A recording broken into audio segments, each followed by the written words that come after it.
Mirador, dossier d'enquête. La gestion publique sous les tropiques, ça sent les écuries d'Augia. Nous remuons le couteau dans la matelote de la malgouvernance. L'heure de vérité a sonné. Venons-en à cette enquête mondiale. C'est une exclusivité film Guinée parce que aussi notre limier en chef appartient au réseau donc d'enquêteurs internationaux qui a mené cette enquête. Il s'agit du consortium international des journalistes d'investigation AICJ, donc un consortium auquel appartient Akumba Diallo.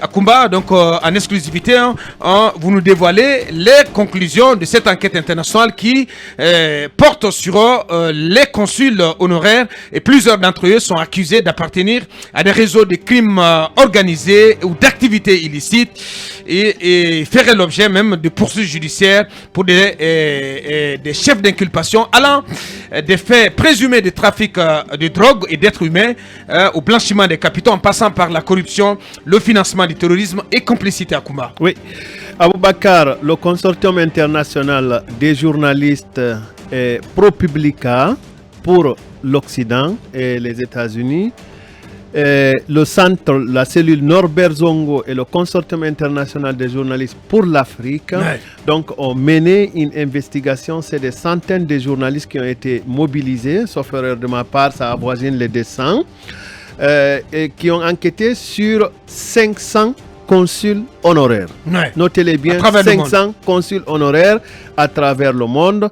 Ça commence en 2012, c'est-à-dire que les consuls honoraires sont à la fois des anciens et des actuels consuls honoraires.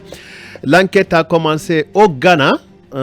Au Ghana en 2012, ça concerne une transaction pour la nomination d'un consul en 2012, c'est-à-dire de quelle manière un certain Fawzi Diabar vendait les postes de consul à partir d'Accra. L'enquête, donc, j'insiste là-dessus, a couvert 500 actuels et anciens consuls. L'enquête sera publiée, c'est de l'enquête complète, sera publiée aujourd'hui à 13h. Heure de Washington, sur le site icj.org et sera repris par l'ensemble des médias partenaires.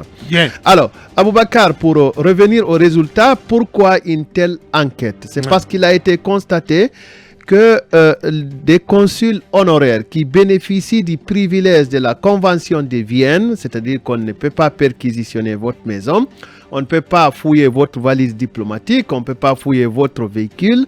Ce sont des privilèges qui ont été accordés à ces consuls-là. Donc, ces consuls-là, pour la plupart, il a été constaté que quand la police ou les services de sécurité violent ces principes, on trouve qu'il y a de la matière prohibée, soit dans leur véhicule ou dans leur résidence, ou qu'ils sont dans des réseaux criminels.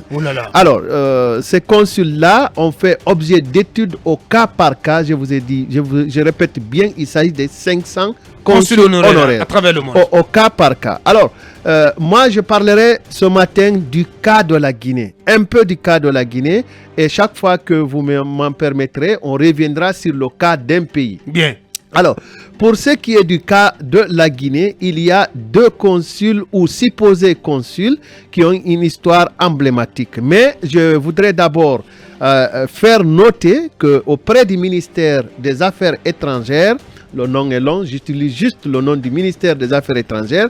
Il a été recensé 32 consuls honoraires accrédités en Guinée qui ont été recensés lors de notre enquête avec l'aide de la Direction générale du protocole d'État et parmi lesquels je note celui des Erekoré qui est Hassan Taher, de la famille d'Ibrahim Taher. Vous comprendrez pourquoi je parle de Hassan Taher plus tard.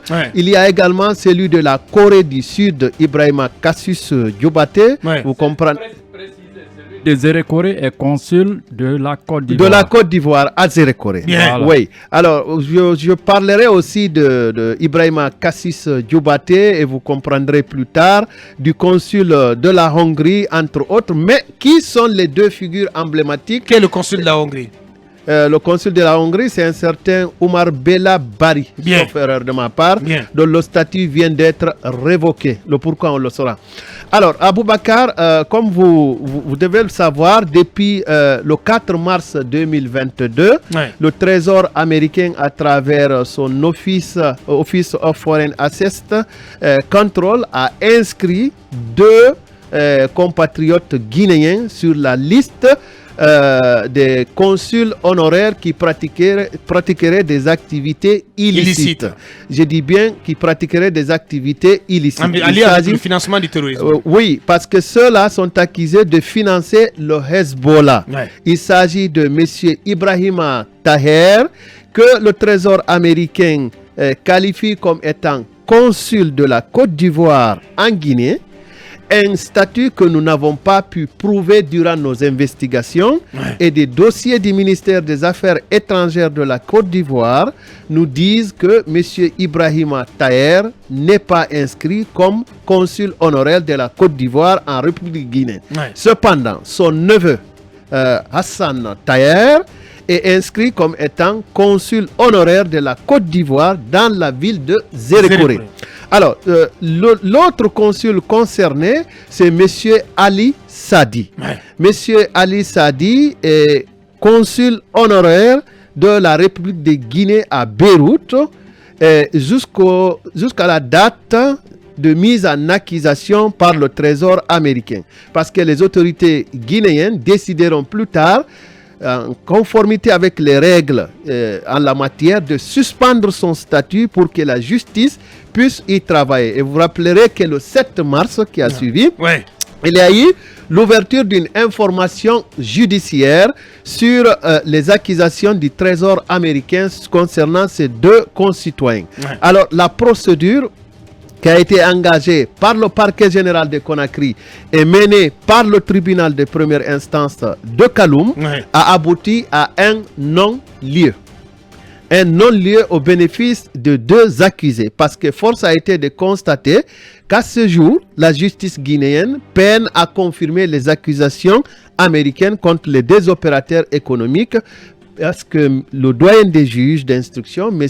Zoro Konomu, a décidé d'un non-lieu. Mais il s'est trouvé que l'agent judiciaire de l'État s'était constitué partie civile et les avocats de l'agence judiciaire de l'État ont relevé appel de cette décision, et des informations disent que là aussi à la cour d'appel, que la procédure, le non-lieu prononcé en première instance a été confirmé par la cour d'appel, et que désormais la partie civile a décidé de relever appel auprès de la Cour suprême. Qu'est-ce que nos enquêtes ont révélé en attendant la fin de cette procédure judiciaire? Nos enquêtes révèlent que M. Ali Sadi, patron de la société Sonipêche, est disponible à discuter. Il reçoit les journalistes qui ont besoin de discuter de ce sujet. Sans gêne. Par contre, M. Ibrahima Taher... Même si on apprend aujourd'hui qu'il a cédé ses parts dans la société. C'est antérieur à cette procédure. C'est sur la base des documents que nous avons visités. Alors, M. Ibrahima Taher, quant à lui, s'est barricadé. Il ne reçoit personne, il ne parle avec personne. En tout cas, toutes nos tentatives sont restées vaines. Première découverte, c'est que les accusés ont engagé, au-delà de la Guinée, un cabinet d'avocats du nom de Arendt Fox Schiff pour défendre leurs intérêts devant la justice américaine. Et un paiement d'honoraires initial de $50,000 aurait été déjà effectué, consenti par M. Ahmed Taher. Comprendrez, j'ai dit Hassan Taher de l'autre côté. Je ne me trompe pas. Cette fois-ci, Ahmed Taher, qui est un des proches d'Ibrahim Taher. Ahmed Taher, ce donneur d'ordre-là, est, suivant le procès verbal des décisions de l'associé unique des sociétés Tafagui et des sociétés GMC, qui est Grand Moulin de Guinée. Donc, décision du 5 mars 2022, soit un jour après le communiqué du Trésor américain. Donc, c'est Ahmed Taher là et un des gérants de ces entreprises, de ces sociétés-là. Alors, nous avons aussi appris que un des oncles, ou en tout cas un des frères d'Ibrahim Taher, en la personne de Hussein Fadlala Taher, un des frères de Ibrahima Taher, a séjourné en Guinée dans le cadre certainement d'une régularisation parce que Ibrahima Taher, qui est accusé par le Trésor américain, pour lequel le Trésor est prêt à débourser 10 millions de dollars pour celui qui lui produirait des informations fiables le concernant, a décidé de se débarrasser de toutes ces entreprises et que désormais, il soit certainement le seul qui soit possible d'attraper, puisque Tajidine a été arrêté au Maroc et c'est celui qui aurait balancé le nom de nos compatriotes. Alors, comme je l'ai dit, que M. Ibrahima Taher a refusé de nous rencontrer. Par contre, M. Ali Sadi est même disponible, selon ses propres propos, à rencontrer les agents de OFAC en territoire neutre, qui ne soit pas aux États-Unis, pour leur expliquer sa part de vérité sur le financement dont il est accusé, ou en tout cas sur ce qu'il a pu jouer, sur ce qu'il a pu jouer comme rôle dans le rapprochement entre le président Alpha Condé et Tajidine, qui a construit la belle cité du côté de Donka et le marché de Bonfi. Alors, les enquêtes démontrent que personnellement, M. Ali Sadi n'a pas de compte bancaire personnel, mais les enquêtes démontrent que M. Ibrahim Taher dispose de 3 comptes en 3 devises différentes dans des banques en Guinée. Mais je rappelle aussi que l'enquête a découvert que le gouverneur de la Banque centrale, Karamo Kaba, avait, en réponse à un mémorandum portant sur la situation des avoirs et engagements des entreprises apparenté de Ali Sadi et de Ibrahima Taher, exhorter l'association des professionnels des banques de ne pas poser des actes qui ne soient pas en règle avec la législation en vigueur sur le financement du terrorisme. Mais malgré cela, des opérations commerciales ont continué entre les entreprises de ces opérateurs économiques et d'autres unités, puisque je vous ai dit que Grand Moulin de Conakry et Tafagi, donc la Taher Fabrique Guinée, c'est en abréviation Tafagi, sont des entreprises qui appartiendraient, en tout cas sur la base des documents visités, à M. Ibrahima Taher, et que Africa Transport et Sonitpes seraient un peu plus proches de M. Ali Sadi. Donc l'enquête auprès de ces 2 banques-là ont démontré que M. Ali Sadi ne disposait pas de compte bancaire personnel, alors que Taher, j'insiste là-dessus, en disposait 3 dans des devises différentes. Aboubakar, rappelez-vous que lors des assemblées générales du groupe de la Banque mondiale, il nous a été rapporté que la question de M. Ali Sadi et de Ibrahim Taher avait occupé une très grande place dans les rencontres entre les officiels guinéens et les agents du Trésor américain et les gens de OFAC. Abakar, pour me résumer et m'arrêter là avant d'entamer peut-être dans les prochains jours au cas par cas, pays par pays, je précise pour nos auditeurs que j'ai pris juste les 2 supposés consuls les plus emblématiques en ce qui concerne les consuls guinéens. En ce qui concerne les consuls guinéens. Alors, ils sont accusés de quoi en réalité? De financement du terrorisme, de blanchiment des capitaux, de complicité de corruption, et puis j'en passe. Mais une fois encore, la justice guinéenne, jusqu'au moment où nous parlons, leur a accordé un non-lieu pour ce 2-là. Nous reviendrons sur les 500 consuls concernés parce qu'il y a des citoyens des pays divers qui ont été arrêtés et qui possédaient des passeports diplomatiques guinéens. Ou qui se réclamaient comme étant des consuls guinéens. Mais les documents qui nous ont été fournis par le ministère des Affaires étrangères sur la liste des consuls honoraires, certaines qui ont été arrêtées avec des passeports diplomatiques guinéens n'ont pas leur nom. Donc nous supposons qu'officiellement, ils ne sont pas. Et comment est-ce qu'ils ont pu se procurer des passeports diplomatiques guinéens? C'est là toute la question. Alors, pourquoi une telle enquête au niveau mondial? Il a été découvert en dehors des activités illicites que mènent certains consuls. C'est que Vladimir Poutine a décidé de se cacher derrière des consuls pour en faire des agents de renseignement. Il a été découvert qu'en Corée du Nord, des consuls ont dit participer au trafic d'armes. Il a été précisé consul honoraire. Consul honoraire. Là, c'est différent des consuls généraux. Qui sont, voilà, qui des sont dans consuls les généraux. ambassades. C'est différent, ouais. C'est très différent. Alors, nous avons répertorié tous les consuls de la République de Guinée ailleurs et nous ferons ici une explication au cas par cas en ce qui concerne les consuls guinéens qui sont en conflit avec la loi. Et les consuls des autres pays aussi qui sont couverts par la publication de ProPublica et de ICJ International Consortium of Investigative Journalists. Bien. Donc nous reviendrons au cas par cas sur cette enquête internationale. Et pour nos auditeurs, elle sera diffusée à 13h pile, heure de Washington. Bien dit, Koumba Diallo. Merci encore une fois pour cette enquête rondement menée. Félicitations d'ailleurs, parce que vous êtes le seul journaliste d'investigation du côté de la Guinée à appartenir à ce réseau, à ce consortium international des journalistes d'investigation à ICJ. Koumba, vous avez parlé vous avez mentionné le nom de Cassius Djoubate. Qu'est-ce qu'il a à dire à son propos plutôt?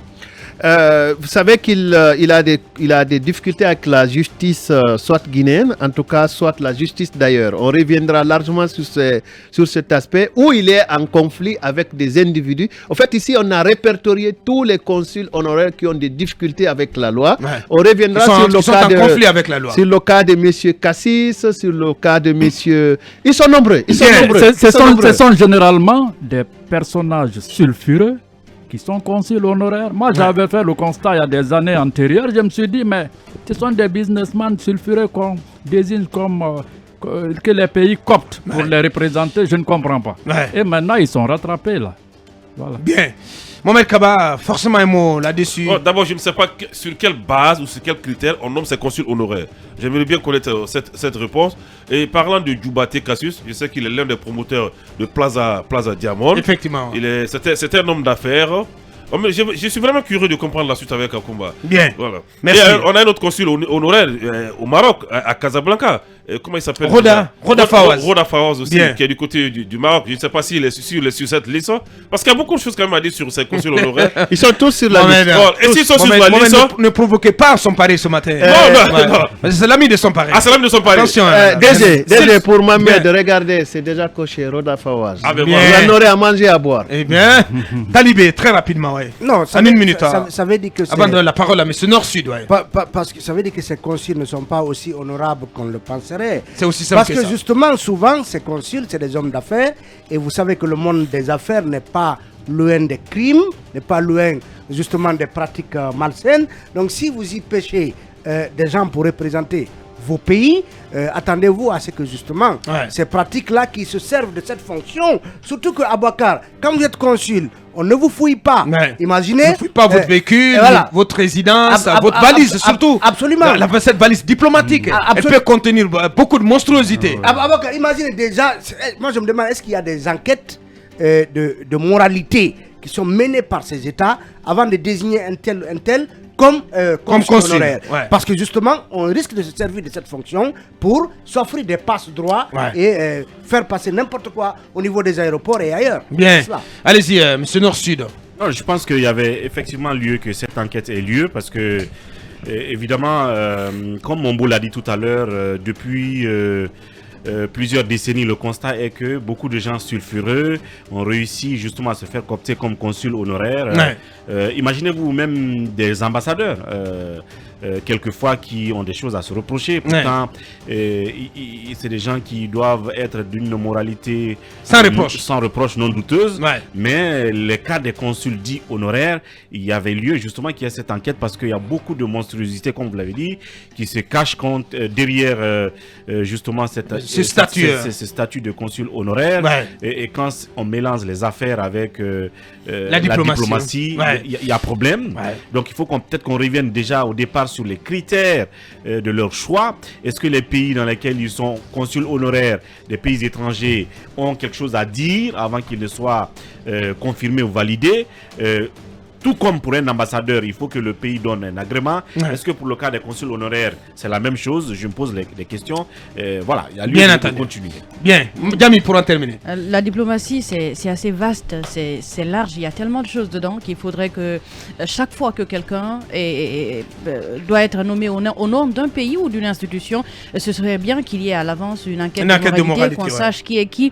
Et cette enquête, je pense qu'elle va remuer beaucoup de choses dans beaucoup de pays. Parce que là, beaucoup de personnes vont se sentir peut-être visés avant même de voir leur nom. Ouais. Ce serait important que tout cela se sache et qu'il y ait des enquêtes autour de là. Et peut-être que certaines conventions vont être revues. Parce que moi, je n'ai jamais compris que quelqu'un puisse passer dans un aéroport, qu'il tienne sa valise ou qu'il se promène dans une ville qui n'est pas la sienne et qu'il ait un statut en fait différent, qu'il ait son immunité, qu'on ne puisse pas le fouiller ou savoir ce qui est dans sa valise, dans sa voiture ou dans sa maison ou ce qu'il fait dedans. Il y a des choses qui se font parfois dans des résidences des ambassades et c'est assez large. Bien, on va donc rester là en ce qui concerne cette première livraison de Akoumba Diallo sur cette vaste enquête qui concerne les agissements d'un certain nombre de consuls honoraires. La suite, ce sera dans nos prochains numéros. La suite.